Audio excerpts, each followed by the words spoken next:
Freddy Krueger's bladed hands tore through Shao Kahn. The demonically enhanced weapons had been more than a match for the Emperor's dark magic.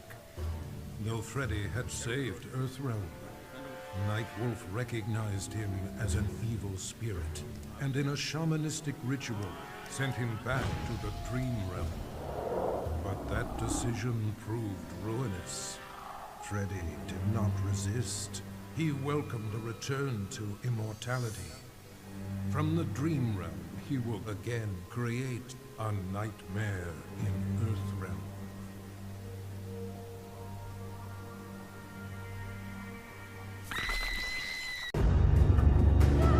Like Scorpion, Jason Voorhees was a revenant. A vengeful spirit returned to life. Hundreds had fallen victim to his bloodlust. Liu Kang, now ruler of the Netherrealm, took notice. An immortal killer like Jason would be useful in his plans for conquest. He drew Jason into the Netherrealm and offered him an endless bounty of slaughter in return for his allegiance. Jason's simple reply was to destroy Liu Kang.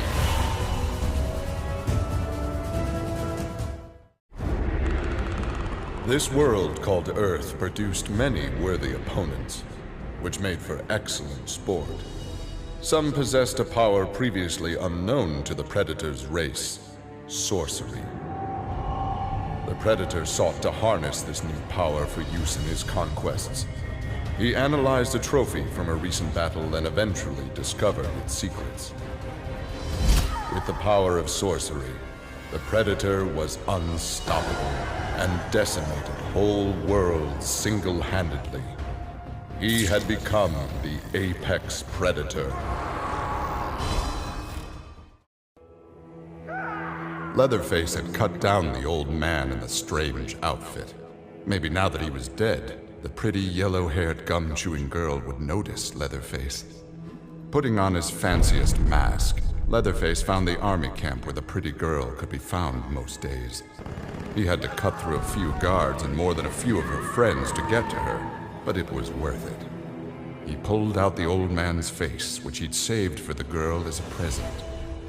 The girl didn't want the present, and she wasn't being nice. So Leatherface chopped her into tiny pieces for Drayton to use in his chili. He then took off his mask and set to work on the girl's face. If she wasn't going to be his girlfriend, she could be his in other ways.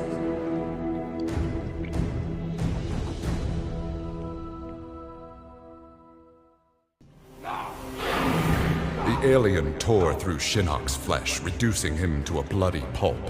The creature then returned to its nest in Outworld. It continued to venture forth looking for suitable hosts for use in establishing a new hive. The alien found more than a few intriguing species and dragged them back to its lair.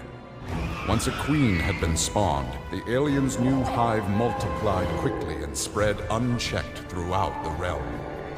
Emperor Kukulkan attempted to save Outworld in a desperate final attack on the alien's main nesting ground. The attack failed. Outworld belonged to the aliens. It was an epic accident that brought the Terminator here, rather than to his own Earth's past. But it didn't take long for him to adapt. He figured that terminating Kronika and taking her hourglass gave him the best chance at achieving his mission objective: destroying humanity so that the machines prevail. Turns out the hourglass wasn't the ultimate weapon. No matter how many times the Terminator rebooted history, the war between humans and the machines always ended the same, with their mutual destruction. He realized this war was a losing game. The only way to win was not to play. So the Terminator used the hourglass to build a future where machines and humans don't fight. They cooperate. The Terminator knew that to preserve this future, no one else could learn about the hourglass. The information stored in his machine mind was dangerous. It had to be eliminated. That's why the Terminator threw himself into the infinite depths of the Sea of Blood. No one would ever find him, or unlock the Hourglass's secrets. If you could ask him about it, he'd tell you he made the only logical choice. But in my book, that machine's a hero. OCP built me to serve the public trust, protect the innocent, and uphold the law. So when I found Kano dealing arms to old Detroit's gangs, I had one duty: apprehend him.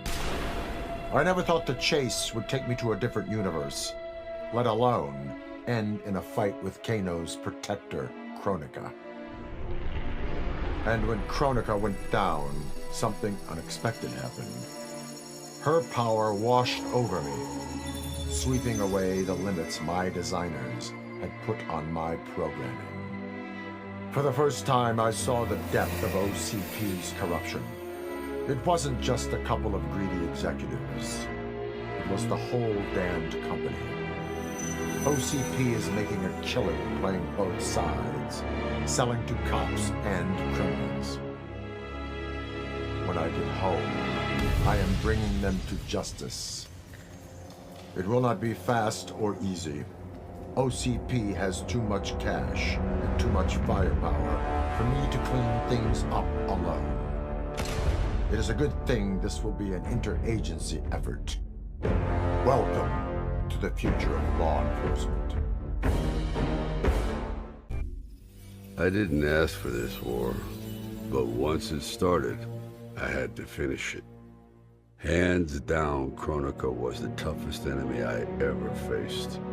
All my tactics, my training meant nothing against a god like her. In the end, it was a battle of wills. It never occurred to me that for winning, I'd get her hourglass. At first, I hoped to right every wrong in history. But then I figured out doing it meant I'd have to decide the fates of billions. Picking who lives and who dies for eternity? It was going to kill my soul. I'd end up no better than those old men who sent us off to war, not giving a shit about what would happen. And that's not the man I want to be. It's time to walk away, for good this time, leaving the pain and the ugliness behind. After all I've been through, I've earned a little peace. 1 minute, I'm in Woodsboro, closing in for the kill. Then the next, somehow, I'm here. How did it happen, and why? Don't know, and I don't care. What I do know is I'm gonna sink my teeth into this plot twist. But people here don't know me. And if I'm gonna relish making mayhem, I need them fucking scared. Live streaming some kills will do the trick. The shredded flesh and splattered blood will go viral. And that's when the fun really begins. I can't wait to start stacking bodies, to see the eyes go dark as they die. I do this right, someone will want to turn it into a video game. And they say I'm a psycho. How the Terminator came to this timeline is unknown.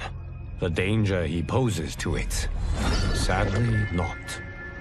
As he began his murderous rampage, all in the realms stood horrified. All, that is, except Sector. To her, he was the perfect weapon.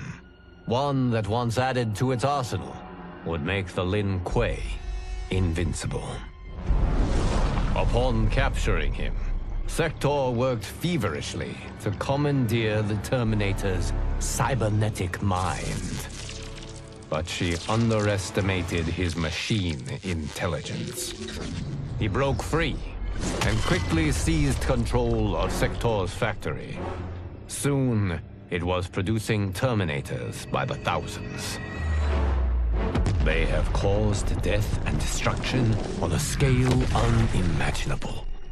Not even my godly power can stop them. Our options and our time are running out.